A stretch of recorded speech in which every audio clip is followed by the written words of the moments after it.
Welcome back to Dead Good Book Reviews. I'm Judith and you're watching another episode of Overbooked, the series where I talk about every single book on my shelves because I agreed to do it several years ago and now we're here. Today we're going to go even further back in time on my bookshelves to one of the oldest books I currently own that is not a book that I've had since childhood.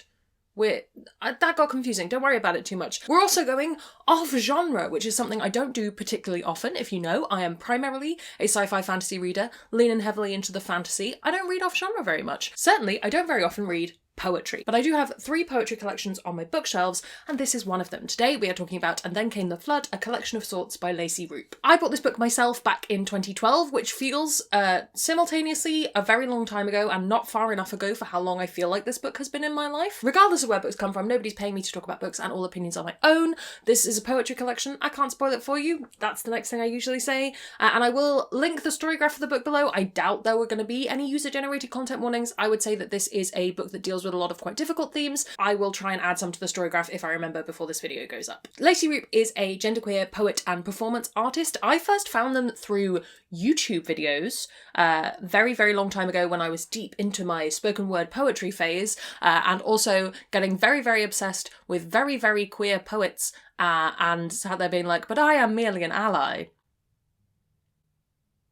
Okay, past Judith. It's actually pretty timely that I'm making this video because in researching it, I realised they actually have a new collection coming out at the start of 2023. So I will be able to read a whole new poetry collection, which is really, really exciting. This is described as a collection of poems with magic, wonder, wisdom, and things that hum and glow. It's hard to talk about like the plot of a poetry collection. This is structured in 4 seasons, but broadly speaking, it is a collection of poems around themes about gender, justice, I would say, is another big theme. Childhood is a big one, and trying to think of another good example.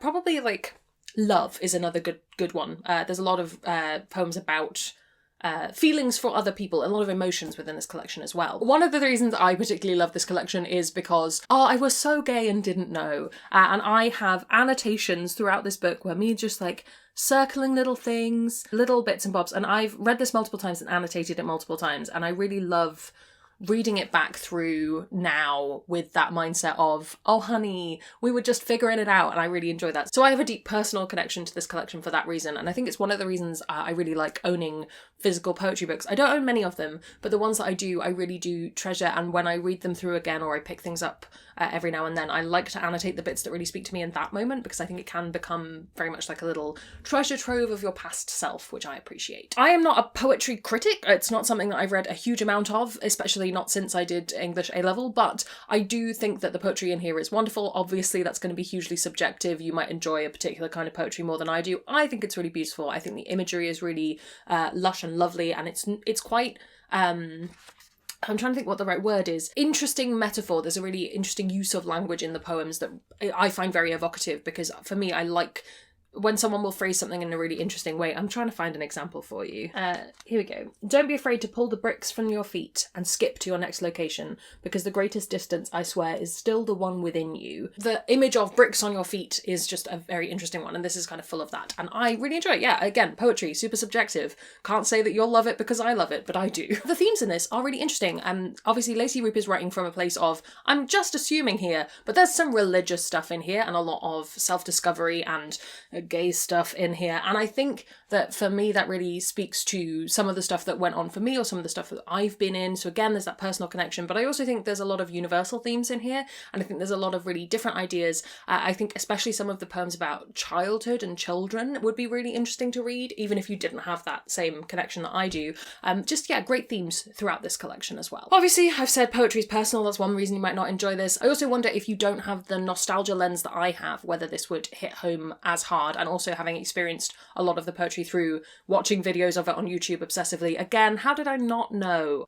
But I think potentially there are elements of this that reading it back now, I'm kind of like, okay, calm down. You can feel how young Lacey Roop was when they wrote these. I'll be really interested, therefore, to see what their next collection is like, 10 years on. It's going to be fascinating. And also, if you're watching my videos, odds are you're a science fiction and fantasy reader, and this might not be exactly what you want. But when you commit to reviewing every single book on your shelf, sometimes you hit poetry collections and you have to try and review them. So this is not going to be a long video, because how do you review this stuff? I will put a link to some of my favourite Lacey Roop works in the description below so you can check them out. This was this, okay? We did it.